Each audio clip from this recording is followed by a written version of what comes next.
এই ভিডিওটা হচ্ছে নভেম্বর মাসের।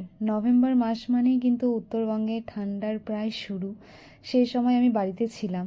প্রায় মোটামুটি রাত্রিবেলা সন্ধ্যা হলে পরেই একটু একটু হালকা ঠান্ডা লাগতো। আর আমাদের বাড়িতে এটা সম্ভবত আমাদের বাড়িতে রাস পূর্ণিমার সময় মা লক্ষ্মী পুজো করেছিল, তার একদিন বা দুদিন আগের ভিডিও। আকাশটা তখন এত ভালো লাগতো সকালবেলা দেখে, একদম ক্রিস্টাল ক্লিয়ার আকাশ থাকতো জানো। আমি উত্তরবঙ্গের এই ওয়েদারগুলো খুব মিস করি কলকাতায়। আর বাড়িতে যে টাইম কলের জলটা আসে টাইমে যায়, আমার খুব ভালো লাগে। আমি যতদিন বাড়িতে ছিলাম আমি রিজার্ভারের জলে স্নানই করিনি, আমি এই টাইম কলের জলে স্নান করেছিলাম। আজকে আমাদের বাড়িতে ডিম রান্না হবে, বাবা ডিম নিয়ে এসেছিল, বাবা ডিম নিয়ে এসে দিয়ে বেরিয়ে গেল। শীতের দিনের রোদ একটু এখানে থাকে একটু ওখানে থাকে, বাকি দেখাই যায় না। সকালবেলা একটু স্কিন কেয়ার করে নিচ্ছিলাম, কারণ সকাল দিকটা সানস্ক্রিন লাগানোটা ম্যান্ডেটারি। তারপরে সানস্ক্রিন লাগিয়ে নিয়ে আমি চলে গেছিলাম রান্নাঘরে। প্রতিদিনের মতোই মা আমার জন্য লাল চা, আমন্ড, কাজু, কিশমিশ সব ভিজিয়ে রাখে, সেটা দিয়েই আমি আমার সকালটা শুরু করেছি। আর এই যে এটা দেখছো, সকালবেলা আমার কাকিমুনি আমাকে ডেকে এই চাদরটা আমাকে গিফট করছে, গায়ে দেওয়ার চাদর, খুব সুন্দর ছিল। 3টে চাদরের মধ্যে কাকিমুনি আমাকে ডেকে বলল কোনটা দেখো ভালো লাগছে। আমি পছন্দ করে এই চাদরটা নিয়েছিলাম।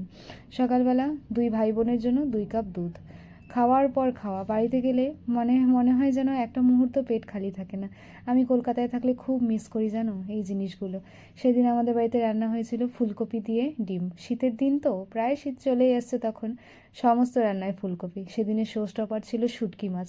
আমার যে কি ভালো লাগে শুটকি মাছ খেতে, আমি নিজে বানাতে পারি না ভালো, খুব মিস করি মায়ের হাতের শুটকি মাছ রান্না। বাজারে চলে গেছিলাম লক্ষ্মী পূজার বাজার করতে। ফার্স্টে এই ড্রেসটা পরেছিলাম, কিন্তু দেখলাম যে না, এই ড্রেসের সাইডটা একটুখানি ঢিলা আছে, ওটা না চাপালে পরা যাবে না, যেটা আমার ভাল লাগছিল না। পরে চেঞ্জ করে এই ড্রেসটা পরেছিলাম। মার আর আমার ড্রেসের কালার সেম হয়ে গেছিলো। দেখতে দেখতে আমার মায়েরও বেশ অনেক বছর বয়স হয়ে গেল, কিন্তু আমার মা কিন্তু এখনও খুব অ্যাক্টিভ। আমি আমার মাকে দেখে প্রত্যেকটা মুহূর্তে, প্রত্যেকটা সময় আমি অনেক কিছু শিখি জানো। কিভাবে সংসার মেনটেন করতে হয়, কিভাবে সব কিছু সুন্দর করে সামলাতে হয়, সেটা একমাত্র যেন আমার মায়ের কাছ থেকে শিখতে হয়। আমি আমার মাকে দেখে খুব ইন্সপায়ার হই। প্রচণ্ড জেদ আমার মার, যেটা বলবে সেটা করেই ছাড়বে। সেদিন বলেছিল তোকে একটা শাড়ি কিনে দেবো, লাল আর হলুদ, তুই সেটা লক্ষ্মী পূজার দিন পরবি। যেরকম কথা সেরকম কাজ, চলে গেছিল শাড়ির ফ্যাক্টরিতে শাড়ি কিনতে।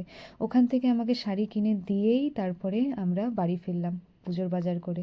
আর এই ছিল সেই শাড়িটা। কেমন লাগছে অবশ্যই জানিও। আজকের ভিডিওটা এইটুকুই, আবার দেখা হবে নতুন